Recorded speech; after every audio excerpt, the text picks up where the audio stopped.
இந்த உலகத்தில் பலருடைய கைகள் ஏதாச்சும் நமக்கு கிடைக்குமா அப்படின்னு சொல்லிட்டு ஏங்கியே நின்று கடைசிய காலம் போயிடுது. ஸோ ஏங்கக்கூடிய கையாகவே கடைசி வரைக்கும் அவங்களுக்கு போயிடுது. சிலருடைய கை பார்த்தோம்னாக்க பாரத்தை தாங்கி பிடிச்சு நின்று அவங்க காலத்தை கடத்துகிறாங்க. சிலருடைய கை அடிச்சினாலும் பிடிச்சினாலும் நம்ம அடைய வேண்டியதை அடைஞ்சே ஆகணும்னு சொல்லிட்டு அவங்களுடைய கை பார்த்திங்கன்னா ஓங்கி நிற்கும் எப்பயுமே. ஆனாலும் சிலரோட கைகள் மட்டும்தான் எப்பயுமே உயர்ந்த நிலையில் உயர்ந்து நிற்கிது. அவங்க எல்லாரையும் விட பார்த்திங்கனாக்க அட்ஜஸ்ட்மெண்ட் பண்ணுறதுலையும் விட்டு கொடுத்து போகிறதுலையும் தியாகத்தினுடைய நிலையில் பார்த்திங்கன்னா டிஃப்ரெண்ட்டாக இருப்பாங்க. ஸோ அவங்களுக்கு புரியுது சில நகர்வுகள் எப்படி நகர்த்தலாம்.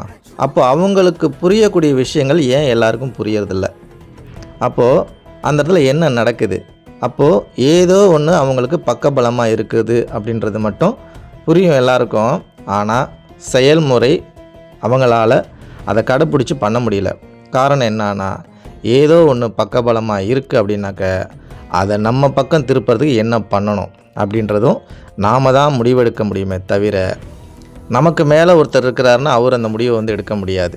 ஸோ உங்களுடைய வாழ்க்கையை எப்படியெல்லாம் திசை திருப்பணும் அப்படிங்கிற எண்ணங்கள் உங்களுக்கு ஃபஸ்ட்டு உதிச்சா மட்டும்தான் அது அதனுடைய வலிமை உங்களுக்கு வரும். ஸோ வேறு ஒருத்தர்கிட்ட இருக்கக்கூடிய பலன் உங்களுக்கு கிடைக்குமா அப்படின்னா அப்படி கிடைக்காது.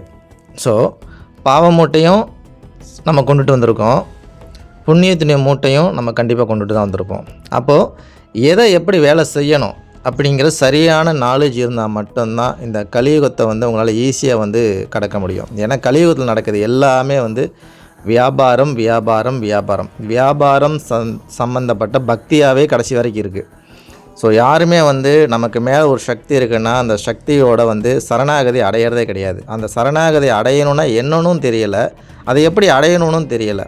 ஸோ அதனால தான் ஒருத்தர் பிறந்த உடனே தியாகத்தினுடைய அம்சம் அவங்கள்ட்ட எந்த அளவுக்கு வெளிப்படுதோ அவங்களுக்கு தான் வம்சம் உருவாகுது. அப்படி உருவான வம்சம் தான் இவ்வளோ கோவில்கள், இவ்வளோ குருமார்கள், இவ்வளோ தர்ம பிதாக்கள், தர்மங்கள் எல்லாமே உருவாகிருக்குனாக்க அவங்க ஏதோ ஒன்று பிறந்த உடனே தியாகம் பண்ணியிருக்காங்க.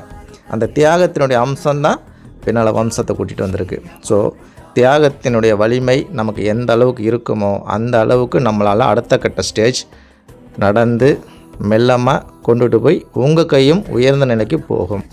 அதனால் நம்ம சொல்ல வர்றது என்னன்னாக்க தியாகம் இருந்தால் வியூகம் பிறக்கும்.